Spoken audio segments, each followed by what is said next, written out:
தென்காசி மாவட்டம் குற்றாலம் மெயின் அருவி, ஐந்தருவி, பழைய குற்றால அருவிகளில் 3வது நாளாக வெள்ளப்பெருக்கு குறையாததால் அருவிகளில் குளிக்க தடை தொடர்கிறது.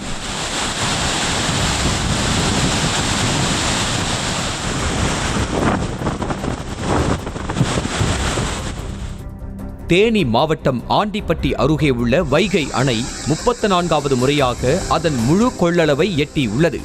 அணையின் நீர்மட்டம் 69 அடியாக உள்ள நிலையில் மதுரை, தேனி, திண்டுக்கல், ராமநாதபுரம், சிவகங்கை என 5 மாவட்ட கரையோர மக்களுக்கு வெள்ள அபாய எச்சரிக்கை விடுக்கப்பட்டுள்ளது. வைகை கரையோரம் உள்ள மக்கள் ஆற்றில் இறங்கவோ கடக்கவோ வேண்டாம் என எச்சரிக்கை விடப்பட்டு வருகிறது.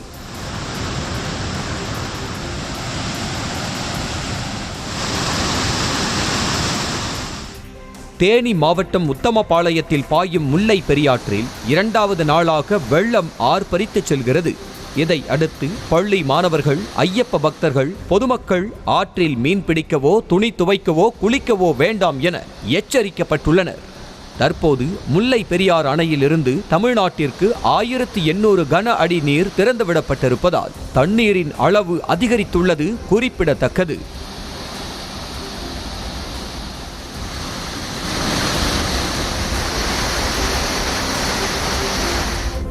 திண்டுக்கல் மாவட்டம் கொடைக்கானல் அப்சர்வேட்டரி செல்லும் பிரதான சாலையில் மண் சரிவு ஏற்பட்டு சுமார் 4 மணி நேரமாக போக்குவரத்து பாதிக்கப்பட்டது.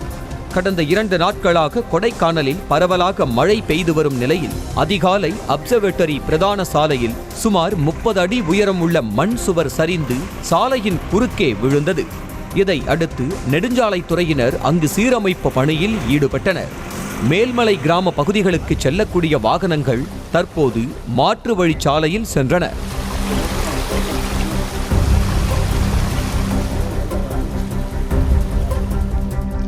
தேனி மாவட்டம் கம்பம் அருகே உள்ள காமையக்கவுண்டன்பட்டியில் தொடர் மழை காரணமாக அறுவடைக்கு தயாராக இருந்த திராட்சை பழங்கள் கொடியுடன் சாய்ந்து சேதமானது.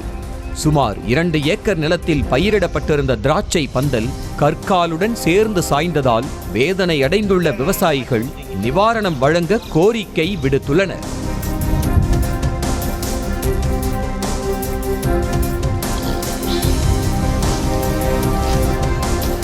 விருதுநகர் மாவட்டம் திருச்சுழி சுற்றுவட்டார பகுதிகளில் பெய்த தொடர் கனமழையால் குண்டாற்றில் வெள்ளப்பெருக்கு ஏற்பட்டுள்ளது.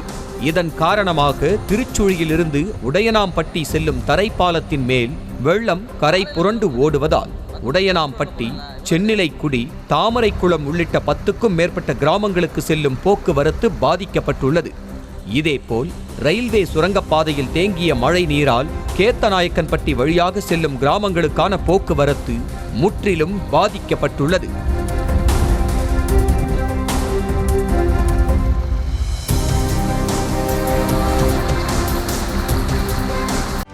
செய்திகளை உடனுக்குடனும் துல்லியமாகவும் தெரிந்து கொள்ள சப்ஸ்கிரைப் பண்ணுங்க.